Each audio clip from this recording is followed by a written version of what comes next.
Dean Martin was having dinner at a small Italian restaurant when he overheard the elderly owner crying on the phone to his daughter. Her wedding was tomorrow, but they had no money for music, flowers, or even a proper reception. What Dean did next turned a simple ceremony into the most magical wedding in Las Vegas history. It was a quiet Tuesday evening in September 1966, and Dean Martin had just finished his second show at the Sands Hotel. Instead of joining Frank and the rest of the Rat Pack for their usual late-night carousing, Dean had decided to slip away for some solitude and authentic Italian food at Giuseppe's, a tiny family-run restaurant tucked away in a modest neighborhood far from the glitz of the Strip. Giuseppe's wasn't the kind of place where celebrities usually dined. It had only 12 tables, checkered tablecloths that had seen better days, and a kitchen run by Giuseppe Benedetto and his wife Maria, who had immigrated from Sicily 30 years earlier. But what it lacked in glamour, it made up for in heart, and in the kind of cooking that reminded Dean of his childhood in Steubenville. Dean had discovered Giuseppe's 6 months earlier when he'd gotten lost driving around Las Vegas after a particularly exhausting performance. He'd been looking for a quiet place to clear his head, and something about the warm light spilling from the restaurant's windows had drawn him in. Giuseppe and Maria had treated him not like a celebrity, but like a neighbor, and Dean had been coming back ever since, whenever he needed to escape from the pressures of fame. That Tuesday night, Dean was sitting at his usual corner table, working his way through Maria's legendary osso buco, when he noticed that something was wrong.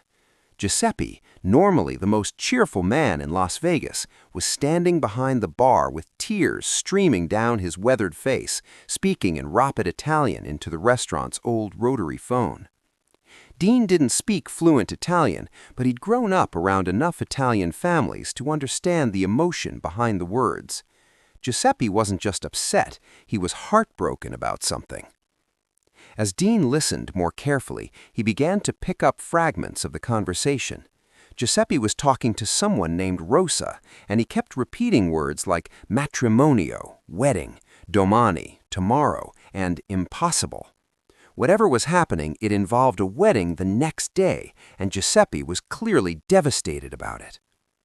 After Giuseppe hung up the phone, he stood there for several minutes with his head in his hands, his shoulders shaking with silent sobs. Maria emerged from the kitchen, wiped her hands on her apron, and went to comfort her husband, speaking to him in gentle, soothing Italian. Dean couldn't bear to watch this kind man suffer without at least trying to help. He had known Giuseppe for months now, had shared stories about their families, their dreams, their struggles to build something meaningful in America.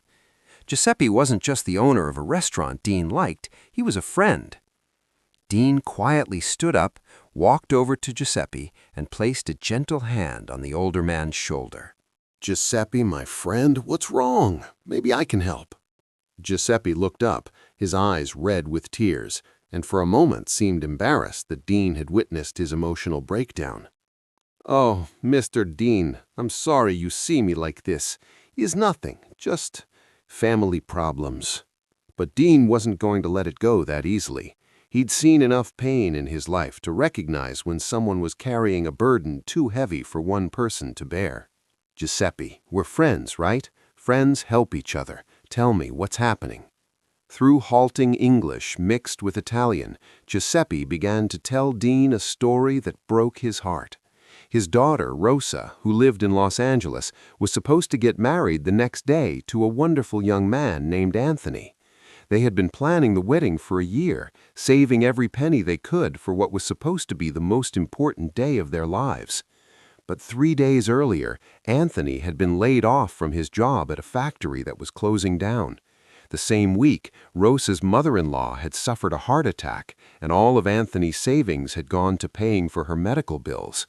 The young couple now had no money for flowers, no money for music, no money for a proper reception, and worst of all, no money to pay for the church ceremony they had dreamed of. "They want to postpone the wedding," Giuseppe explained, his voice cracking. "But Rosa, she is 3 months pregnant, and she don't want to wait anymore. She say they get married at the courthouse tomorrow, just the two of them, no family, no celebration, nothing." Giuseppe's tears flowed freely now as he continued. "Mr. Dean, I saved for 2 years to help with this wedding, but last month my brother in Sicily, he get very sick, and I send all the money to help his family. Now I have nothing to give my little girl for her special day." Dean Martin felt his own heart breaking as he listened to Giuseppe's story. Here was a man who had worked his entire life to build something for his family, who had sacrificed his own savings to help a sick relative, and who was now watching his daughter's dreams crumble because there simply wasn't enough money to go around. But as Giuseppe spoke, an idea began forming in Dean's mind. It was crazy, spontaneous, and completely unlike anything he'd ever done before. But sometimes the most magical things in life happen when you stop thinking and start acting from the heart. "Giuseppe," Dean said quietly, "what time is this courthouse wedding supposed to happen?" 2 o'clock tomorrow afternoon. But Mr. Dean, why you ask?" Dean smiled, and for the first time all evening, Giuseppe saw a glimmer of hope in someone's eyes. "Because I think Rosa and Anthony are going to have a very different kind of wedding than they're expecting." For the next 2 hours, Dean Martin planned the most elaborate surprise in Las Vegas history. He made phone calls to florists, musicians, photographers, and caterers. He arranged for the use of the beautiful chapel at the Sands Hotel, complete with its professional sound system and elegant decor. He hired a string quartet, ordered enough flowers to fill a small church, and arranged for a reception dinner that would feed 50 people. But Dean wasn't finished. He called his friend Tony Bennett, who was performing in Los Angeles, and convinced him to drive to Vegas to sing at the wedding. He contacted a photographer who specialized in celebrity weddings and hired him to capture every moment of Rosa and Anthony's special day. He even arranged for a limousine to pick up the couple and bring them to the Sands in style. The next morning, Giuseppe received a phone call that confused him completely. A man claiming to represent the Sands Hotel was calling to inform him that his daughter had won a wedding contest that Giuseppe had never heard of, and that she was entitled to a full wedding ceremony and reception at the hotel that afternoon. Giuseppe tried to explain that there must be some mistake, that he had never entered any contest, but the caller was insistent. The limousine would pick up Rosa and Anthony at 1:30 p.m., and the wedding would proceed as scheduled at 2 p.m. in the hotel's beautiful chapel. When Giuseppe called Rosa to tell her about this mysterious phone call, she was sure it was some kind of scam. But when a white limousine actually showed up at her modest apartment in Los Angeles at exactly 1:30 p.m., she and Anthony decided that whether it was real or a mistake, they were going to go along with it. The limousine driver, who had been well briefed by Dean, told the confused couple that they had indeed won a contest and that everything had been arranged for them. During the drive to Las Vegas, Rosa and Anthony kept pinching themselves, unable to believe that their simple courthouse wedding had somehow turned into something out of a fairy tale. When they arrived at the Sands Hotel, they were escorted to a beautiful bridal suite where a team of stylists was waiting to help Rosa prepare. A gorgeous wedding dress in her exact size was hanging in the closet, along with shoes, jewelry, and everything else she could need. Anthony was taken to another room where a tuxedo was waiting for him. As Rosa was getting ready, she kept asking the stylists who had arranged all of this, but they just smiled mysteriously and said it was all part of the contest prize. At exactly 2 p.m., Rosa walked down the aisle of the Sands Hotel chapel on her father's arm, wearing a dress that cost more than her family made in 6 months, carrying a bouquet of roses that filled the air with the most incredible fragrance. But what she saw when she reached the altar nearly made her faint. Standing there as the officiant was Dean Martin himself, wearing a black tuxedo and the warmest smile she had ever seen. Behind him, Tony Bennett was sitting at a piano, ready to serenade the couple during their ceremony. "Rosa," Dean said gently as she stood there in shock, "your father told me that you and Anthony are very much in love, and that you deserve the most beautiful wedding in the world. I hope you don't mind that I invited myself to your party." What followed was the most magical wedding ceremony in Las Vegas history. Dean Martin, despite having no legal authority to perform marriages, served as the master of ceremonies, while a real minister conducted the legal portions of the service. Tony Bennett sang "The Way You Look Tonight" as Rosa walked down the aisle, and "All of Me" during the exchange of rings. But the most incredible moment came when Dean, speaking directly to Rosa and Anthony, told them something that brought tears to everyone's eyes. "Love like yours is rare," he said, his voice filled with genuine emotion. "Most people go their whole lives looking for what you two have found.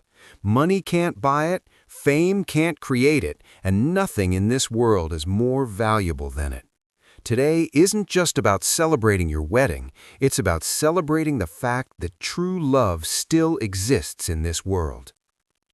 After the ceremony, the couple was escorted to a reception where 50 guests were waiting: Giuseppe and Maria, Anthony's family who had been flown in from Chicago, Rosa's friends from Los Angeles, and several of Dean's celebrity friends who had joined the celebration.